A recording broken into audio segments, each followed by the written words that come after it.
Learning to Reflect is a blended learning module. These are the notes for the Semester 2, 2022, Work Portfolio Package at the Australian National University, Computer Science Tech Launcher Program. These notes are to be used in conjunction with exercises and workshops. The module is designed to help students to develop capabilities expected of working professionals, to identify their development needs, how they will acquire these, and to reflect on what they have learned. This module was designed by Tom Worthington, an honorary senior lecturer in the School of Computing at the Australian National University. Tom is an award-winning educator, a fellow of the Australian Computer Society and the Higher Education Academy. Careers consultant, Tempe Archer, and the team at Australian National University Careers can assist with general advice on preparing a portfolio. Tempe is a professional member of the National Association of Graduate Careers Advisory Services and the Career Development Association Australia.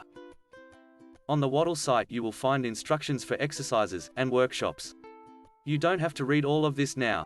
You will be prompted by the Wattle system and your instructor as to what part to read and do when. This module focuses on the third evaluation theme of Tech Launcher, reflecting and showcasing your learning in the course.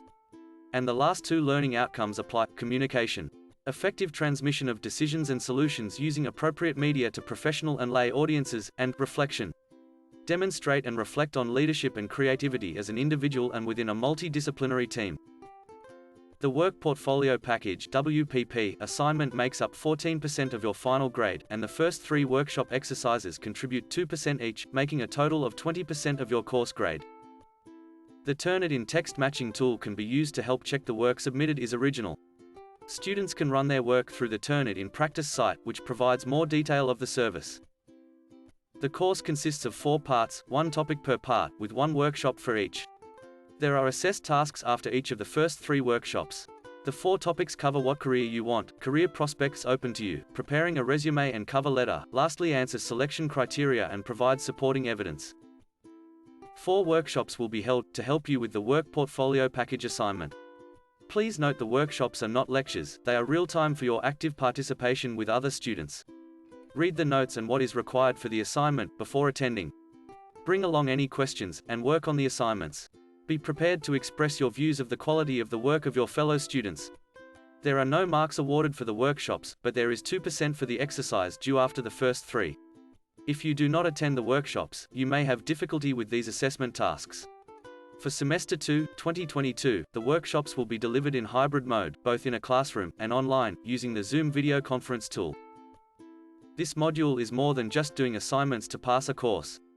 The carefully designed series of exercises are to help you to develop capabilities expected of working professionals, to identify your development needs, how to acquire these skills, and to reflect on what you have learned. This is something you will need to do throughout your professional career.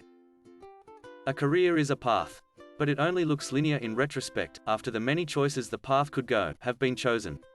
Here are some highlights from my path. I started as a programmer's assistant at the Australian Bureau of Statistics in 1982. My job was to carry printout to the programmers, do small programming tasks, and learn. As well as formal classes, I took my turn chairing the weekly team meeting. I had to collect agenda items from the team, circulate the agenda and run the meeting, much like TechLauncher teams learn to do. At this stage programming was still partly done with punch cards, with small corrections made on manual punch machines.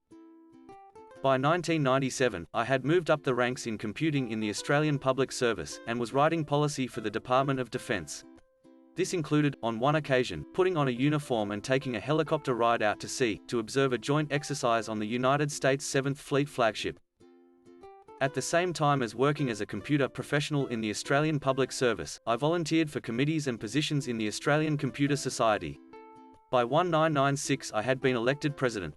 To promote the World Computer Congress being hosted in Canberra, I went up in a hot air balloon with Senator Kate Lunhi to send a live report via the internet.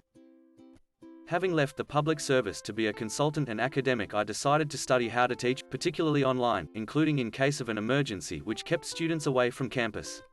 This came in handy in 2020, when a pandemic struck. Last night I attended the launch of the latest Australian Computer Society Digital Pulse report by the Honourable Ed Husic, Minister for Science. The report is on the state and future of computing jobs in Australia. The news is good for computer professionals, with high demand, particularly in artificial intelligence, cyber security, and digital analytics. More on this in the coming workshops. The researchers also point out there are many non-traditional, non-programming careers. My purpose here today is to give an example of my own experience, start as a programmer, then working in policy, defense, and education. For further information, see the TechLauncher website on Wattle. To learn more about the educational approach behind the design, look for Reflective Portfolio course at Tom Worthington's Higher Education Whisperer blog.